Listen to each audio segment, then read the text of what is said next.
Hey guys, Joe DeMarco from the Crazy New York Driver Show. Today is Tuesday, February 9th, 2021. Welcome to Life Story, Episode 6, The Nicest Cop in Teaneck, New Jersey. Today I'm going to tell you another one of my life stories, which I hope you guys will find very interesting and enjoyable. Before I start the video, let me point out, like I do with all my videos, it is cloudy and we have light freezing rain right now.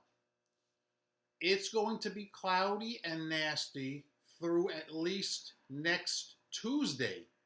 That's another solid week of this. More snow coming and no snow melting, and I think you know what that means. It's just pitiful, the weather we have here in the Northeast. It's disgusting. But let's now get on to Life Story, Episode 6, The Nicest Cop in Teaneck, New Jersey.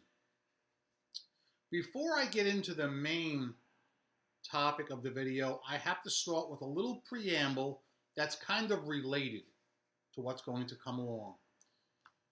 When I was in grammar school one day, it was a Saturday afternoon, I was walking on Route 4 with a kid in my class. When I was real young, back in grammar school, occasionally I could convince a kid in my class to go out with me on Route 4 and help me pick up hubcaps. Most of them did not have the desire or the stamina for such things, but there was one kid that I could get to go out with me, and he was kind of reliable.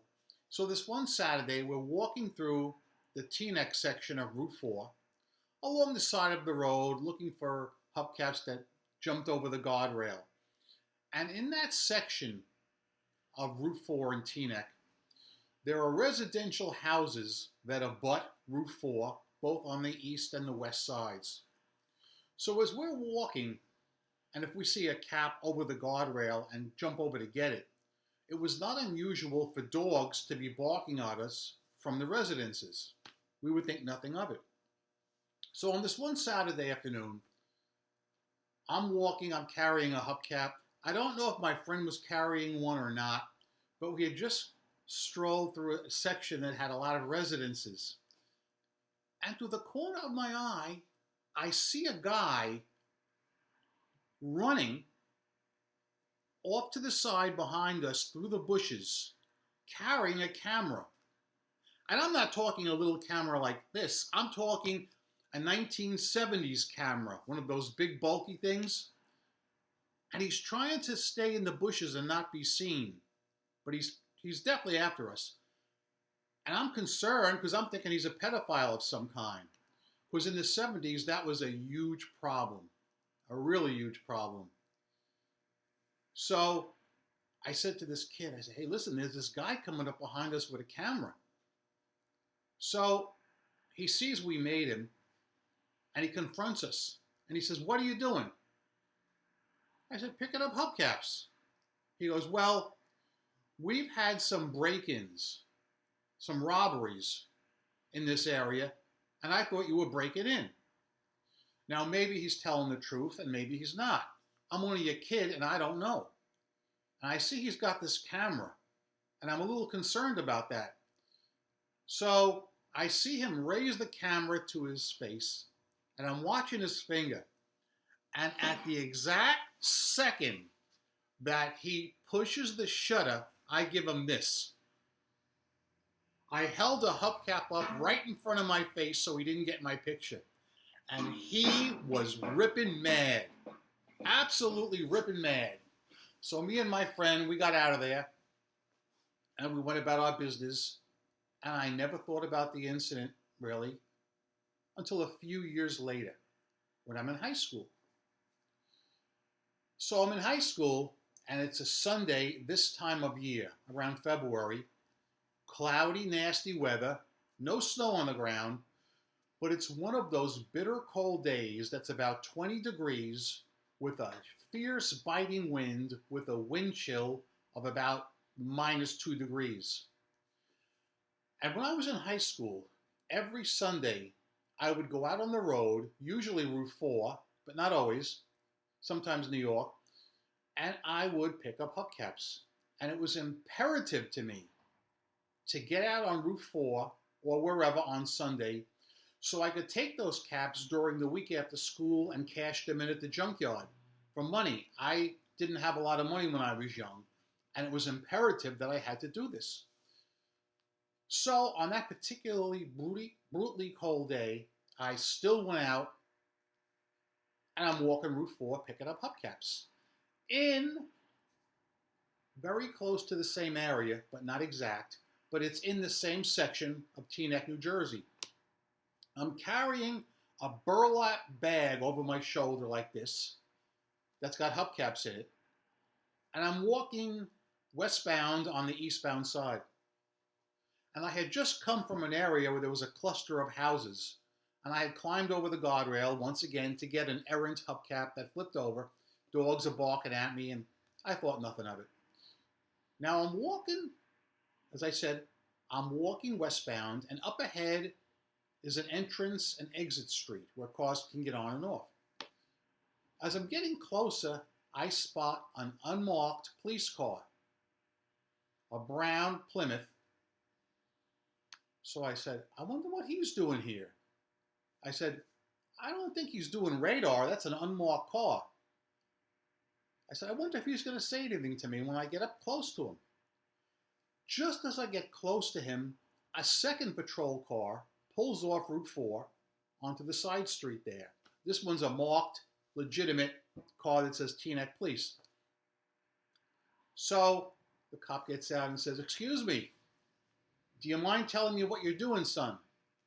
And I said, no, I'm picking up hubcaps. He says, can I look in the bag? I think he said, can I look in the bag? So I said, sure, here. I showed him what I was doing. He goes, okay, the only reason I'm asking is because somebody called us and said they thought you might be trying to break into their house because we've had a string of burglaries in this area. And I know the cop is being straight with me because of the occurrence I had when I was a kid years ago. So I said, okay. So the cop says to me, it's really cold out. It's way too cold for a young boy your age to be out here. He says, do you have any ID on you? And since I was too young to drive, I had no license, and I didn't have my school ID on me. So I said, I have no ID. And he says, he was one of the first cops to actually clue me in and said, you know, you should always carry some kind of ID in case something happens to you out here. We need to be able to identify you. So from that moment on, I always did carry some kind of school ID. But he said to me, listen, it's too cold for you. You shouldn't be out here. I'm going to give you a ride home to your house. Where do you live? So I told him my address. All right, I get in the back of the car, and he radios into dispatch and says, I'm driving this boy home to his house because I lived out of the jurisdiction.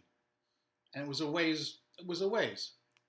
So we chatted all the way on the way home. I told him things, and he asked me, you know, where do you sell the hubcaps? I told him about the junkyard that my friend owned, and I would sell them to him, and this and that. So when we got to my street, he stopped right on the corner. And he says, listen, I'm going to let you out right here, because if I take you directly to your door, your neighbors might get the wrong idea when they see you getting out of a police car, which is something I wouldn't have even thought of, but he was right. So I said, okay, thank you, nice to meet you, this and that. He went back to his way, and I went back my way, and that was that. Now the story itself, that story itself is great, as it is. But there's an epilogue to this story. Fast forward to approximately 1987, 1988, thereabouts. Now I'm an adult and I'm working in the junkyard. One afternoon, two Teaneck cops come into the junkyard to purchase some parts for one of their cars, and they're in uniform. And one of the cops comes over to me and says, I don't know if you remember me, but when you were a young boy, I drove you home from Route 4 on a bitter cold day when you were picking up hubcaps. I said, of course I remember you. How could I forget that? I was shocked. He came to me. I didn't go to him. He remembered me from when I was a kid. And I thought that was a great story. And that cop was a really nice guy to drive me home like that on that freaking bitter cold day. I remember it like it was yesterday.